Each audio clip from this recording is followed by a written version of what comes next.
innovate, always trying to find new ways to entertain, I should say. If the people like it, I keep doing it. I'm trying, what's the word I'm looking for here? I'm trying to govern? Creativity. Brainstorm. Yeah, I just want to see what spice it up. I want to see what the people want. Yeah. I'm a man of the people.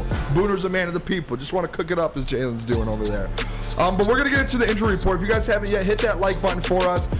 Tell a friend about the show. Share the show. Let people know about Woodward Knights. Please. We have the best coverage, I feel like, here because we have the Detroit Lions beat reporter on the show. Hey, that's me. We have the man. I'm saving my clips. We're making them exclusive Woodward Nights too. So you guys have to come here to watch. In the night Post a couple on my Twitter and then keep them for Woodward Nights. Woodward Nights. Yeah. They can have them tomorrow. Everyone else can have them tomorrow. Yeah, exactly. But we'll bring them to you guys the day of here though. But let's get into it then, bro. The injury report came out. A little shocking because I feel like, and we talked about it yesterday a little bit, I feel like we were hoping that guys like Brian Branch, Amon-Ra, Jahmyr Gibbs would kind of at least be off of it, or if not, just limited practice. And that wasn't the case. Not exactly. Some guys were out of practice still. Some Amon-Ra back at practice, I believe it was limited though. Yeah, he was out there. I saw him running around at the beginning of practice. He looks good. I think they were probably just not pushing him. Again, we only get to see the first 10, 15 minutes of practice. When they're done with stretching, they start doing some drills, but he looked pretty active in the warm-up lines. They're going through stretching and whatnot, but they're doing high knees and stuff where you see their body moving a little bit more. Yeah. He looked okay. And that's not a medical perspective. That's just my eyes. He is not a doctor. Yeah. Confirmed. I'm a doctor of love. Comment we had a couple weeks ago, or like a couple days ago? Actually, no, it wasn't. It wasn't on our show. It was on the pregame show. There was someone who commented, and I texted you about it right after to see if there was more information. But the guy put in there, I can't remember who it was. He might be in here now. But he basically was like, "There's my sources are telling me that Amon-Ra St. Brown actually has a really bad hernia, and they're hoping that he can get through, but he is actually going to need surgery." I don't remember. And they were like just spamming the chat with it, and it was like that's just. I do remember somebody did something like that in the first week, and now we played some noise. We're like, something's happening. Last time we do that before check-in. Well, that on the pregame show, the guy just kept putting that. Me and Jeff called him out and was like, that's why you texted me. That's why I texted you, because I was like, if we don't have report, like I do a show with you. Yeah, bro. You're probably the first. Like, text me and say I'm on the pregame show. And like, hey, this is happening. But I got you. So yeah, it was just kind of wild. So it seems like he's fine. Yeah. So no surgery, no nothing. He is fine. Yeah, and it's what it seemed like from the start. That something happened in the Falcons game, and he's got something nagging in his abdomen, and it's a tough spot. Like part of your core, it's connected to your back, your abs, your glute. There's a lot touching your abdomen, so we don't know exactly what it is, but it didn't seem like anything that was serious enough to keep him out for an extended period of time. My guess, again, if it wasn't the Panthers last week, if they were playing the Bucs even, or maybe a little stronger team, Amon-Ra St. Brown would have played. I did see Brian Branch out on the field. He wasn't practicing. He was over on the side working with the trainer, going through some stretching, going through some different drills to rehab his ankle. So my guess is he would be back on Sunday. Yeah. I didn't see Gibbs at all, though. I didn't see Jonah Jackson at all. That one is Jonah Jackson. And I wanted to mention Jonah Jackson today. I know we're doing an injury report. Jonah Jackson doesn't get much love. Jonah Jackson, I just wanted to say, I thought about that driving in this morning. I was like, I just want to say Jonah Jackson's name on air today. Yeah. Because he does not get the love that he deserves. That's why I try to sneak him in our All-Pro conversations. Fair enough. Because I thought of that. I was like, Penei Sewell, Frank Ragnow, all these guys get love. Yeah. Taylor Decker, Jonah Jackson, nothing.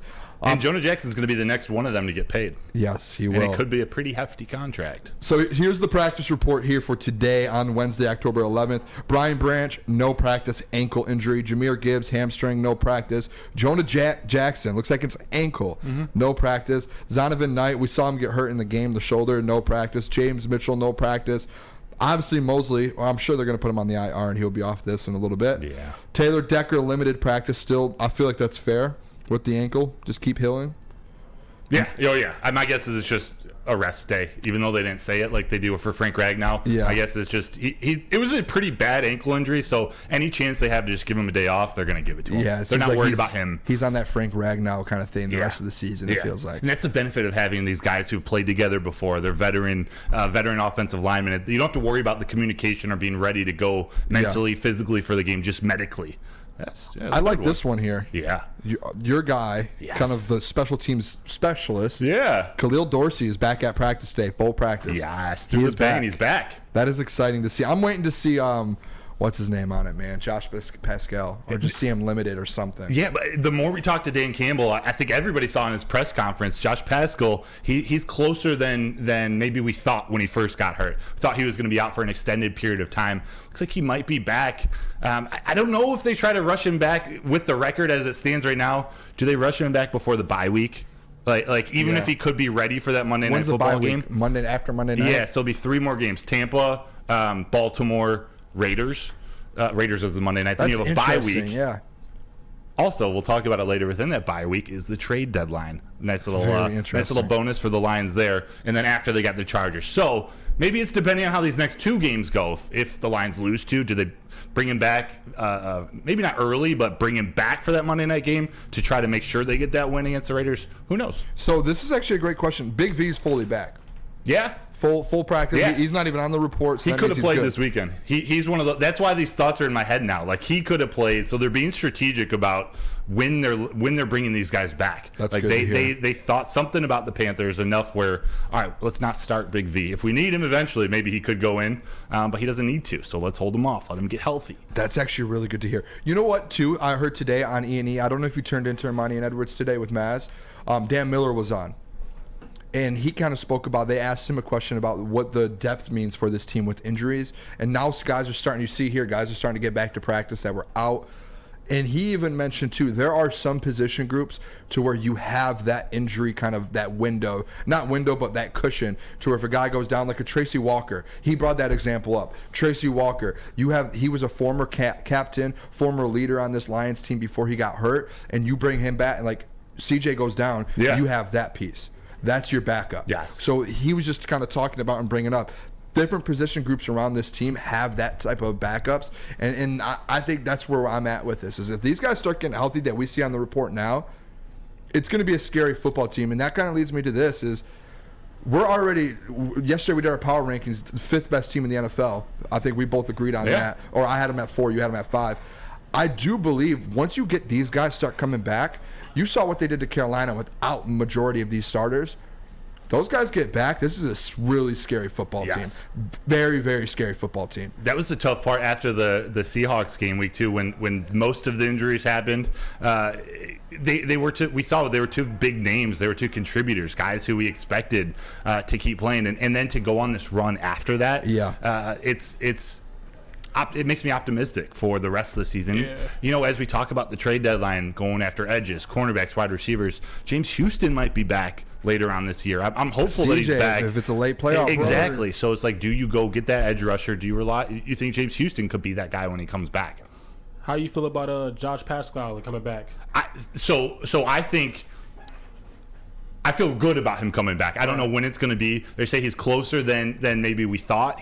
He's close to coming back. Like I think that was exactly what Dan Campbell said. So now I think the decision comes: when do they bring him back? Do they bring him back before the bye week, or do they give him that extra time off and bring him back healthy for the Chargers and the rest of the season? It's to be determined. With the way the rush defense is playing, maybe they do hold him back. I don't know. Maybe they want to bring him back for that Lamar Jackson game with Baltimore. That's a big question that everybody been worried about the last week. So good insight on that for sure. Yes. With Khalil Dorsey coming back, yes. Is that someone? And I know they brought in that veteran already for the practice squad. Is he someone? Obviously, he's a huge special teams player, and we saw week 1 in Kansas City. He was like very, very effective. He was a difference maker. He was huge on special teams. Is that a guy? And I don't really remember seeing him. We saw him a little bit in preseason at corner. Is that a guy that can kind of take that? If they do need someone, because when Mosley obviously not coming back, is he someone who can actually fill that a role in if you need it? I think his role is more on special teams, and I think he's going to stay there. I don't know if they are 100% sold on him as being a number 2 cornerback or being a guy you can rely on consistently as a cornerback. Maybe not yet.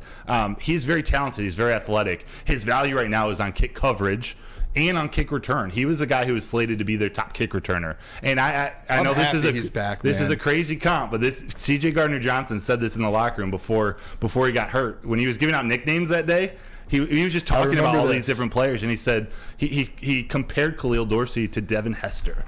I was like, wow. I remember that. Wow. So there's some parts of his game that we haven't seen yet. He's fast. He's smart. He's a good dude. Last question here, real quick, before we go to break. And when we go to break, I'll go back to back here with these pregame.